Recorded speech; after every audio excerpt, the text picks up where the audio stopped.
Hey guys, Ultra Maximus back with a trailer breakdown. I haven't done a movie update in a while, so I figured I'd go ahead and do one. And obviously, over Thanksgiving, the Star Wars 7 trailer came out, Star Wars The Force Awakens. And spoiler alert, if you have not seen this trailer and you don't like spoilers, just stop watching the video because I'm going to break down the trailer and talk about scenes, talk about ideas, and that's just going to happen. So, yeah, some very interesting ideas, and I've been reading a lot of stuff from friends online, and of course online reviews, and watching some YouTube reviews.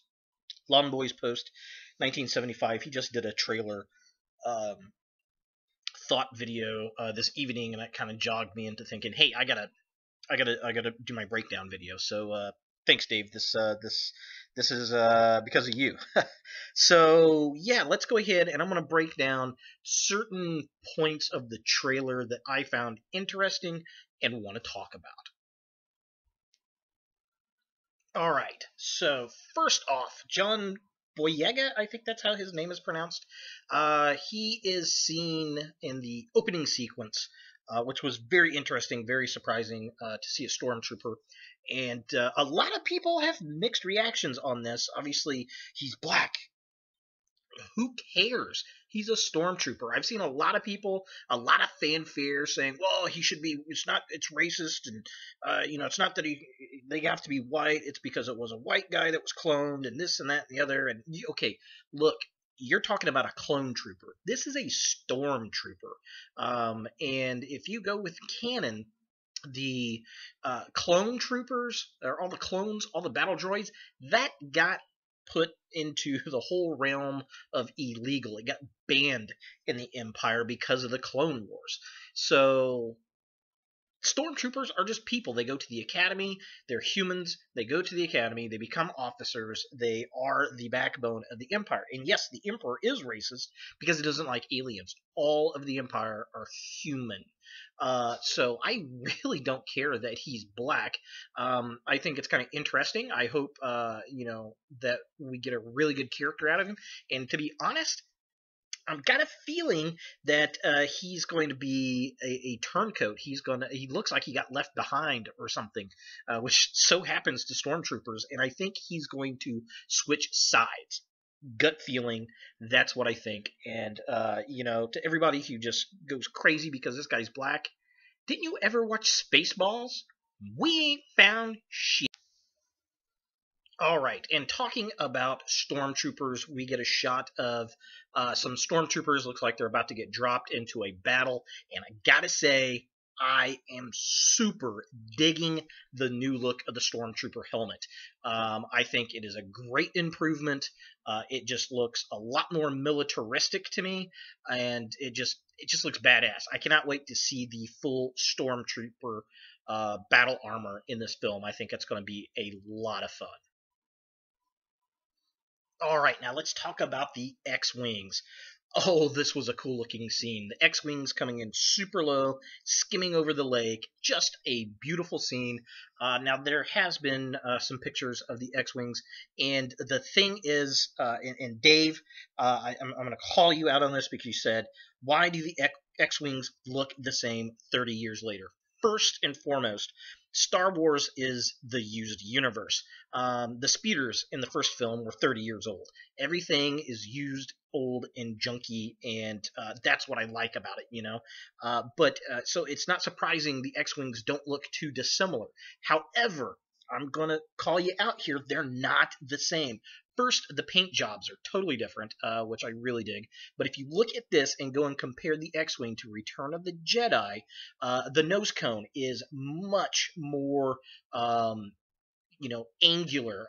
In the Return of the Jedi, the edge of the cone had a much more pronounced nose tip on it. This does not. It's much sleeker. The canopy, completely different. This is an almost completely open canopy, where the one in Jedi had multiple pieces on it. And then if you look at the wingtips, where the blasters and the wings meet, that's got a slightly different design as well. So it's much like a car, they've changed the design over the years. And I appreciate that. I really do like it. It's close enough to the originals, but it's just different enough to be new. And that's pretty cool because that's going to sell a new X-Wing toy to this guy so I can review it. All right, so here we have one of the female lead characters. I don't know the actress's name. She definitely kind of has a Amidala kind of feel, a Padme kind of feel, which is okay. She looks kind of like a junker, and I think the little droid that we see is owned by her. I think. I don't know. She really kind of looks like she's riding a USB flash card to me. It just kind of looks weird. And the funny thing is, I mean, I like it. It's very Tatooine. It's very 80s trilogy. Star Wars, or original trilogy Star Wars, and I like the look. The funny thing is, she went to go and take off on it, and it looked like it was about to take off like a speeder bike and bolt like a bat out of hell, and it just went super dog slow, and I really like that. It's old, it's clunky, it's big, it's used, it's Star Wars, and I really did like that. I thought that was a nice little touch. All right, and here we have probably my personal favorite part of this trailer was this little droid. I don't know his designation yet. I'm dying to find that out. I've been scouring the internet trying to figure out who this droid is. And like I said, I think he's owned by the female lead on Tatooine there. But I'm going to tell you, he's adorable. He's cute. I love the design. It's a complete takeaway from the Astromech. It's a nice evolution. A lot of people have said that he's riding around on a little soccer ball, or in England, they call it a football. But and somebody made mention, hey, that's good international appeal. I don't know if that was purposeful or not, but I love the design. He's adorable, and I really can't wait for the toy. I want to be interested to see how they actually do it. I hope we get a figure of this droid where it's two separate pieces of plastic with magnets inside of it that can connect him and let him roll. I think that is genius. I really hope they do that. So, if they don't, I'm going to custom make one of those. Yeah, this is going to be great. This character is supposedly going to be through the film, kind of like R2 and 3PO. And I'm really interested to see his interaction between R2 and 3PO because it's going to happen.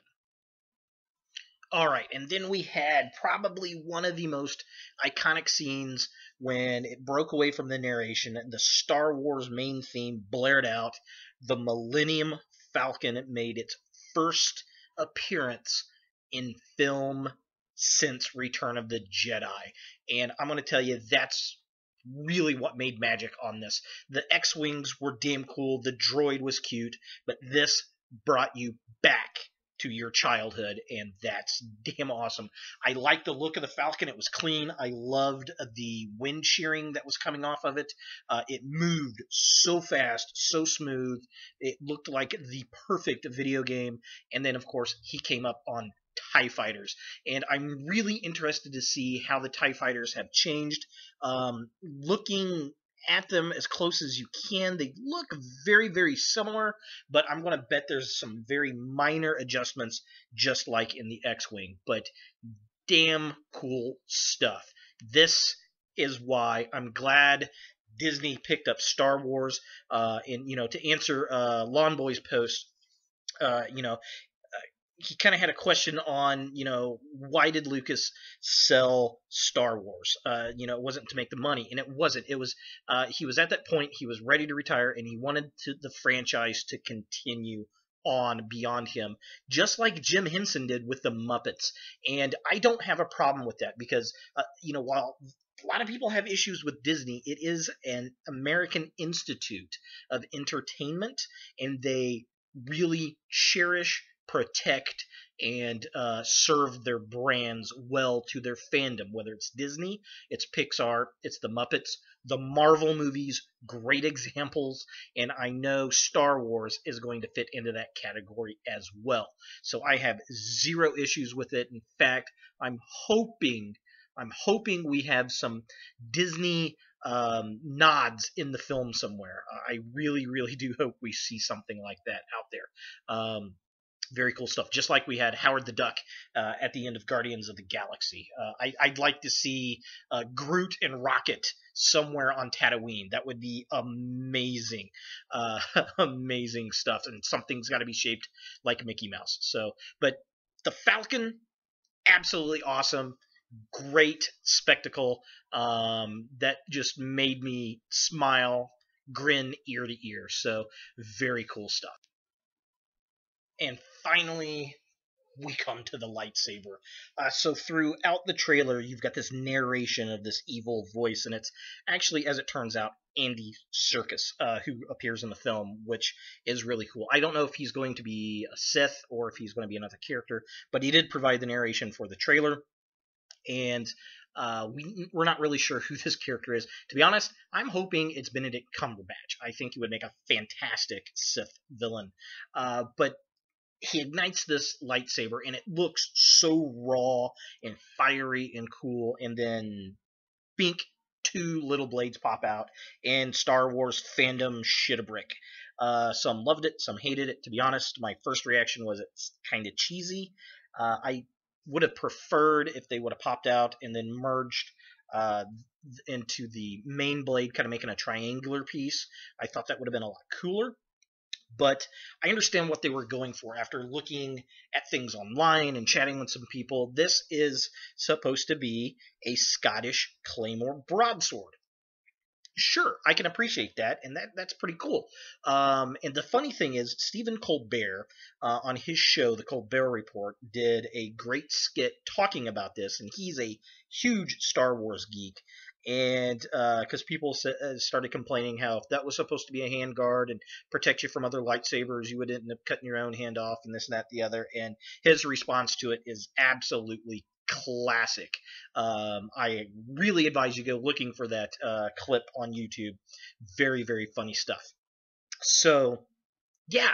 Definitely different. I appreciate that. I like the different lightsabers. I think that's very cool. And this looks very rudimentary. Like I said, it just looks kind of fiery and a little bit more aggressive than lightsabers that we have seen in the past from the Sith. And I appreciate that. I'm interested in seeing the FX lightsaber because you know they're going. And that's my breakdown of the Star Wars The Force Awakens trailer. What do you guys think? Are you excited? Are you dreading this? What are your thoughts? What are your opinions? Personally, I am excited to see the original cast come back together. I'm looking forward to seeing Luke looking like Obi-Wan Kenobi. Harrison Ford's going to be fun. I'm not sure about Carrie Fisher, and it'll be great to see the droids again, R2 and 3PO. So definitely geeking out over here. Post a comment. Post a video. I'm interested to see what you guys think.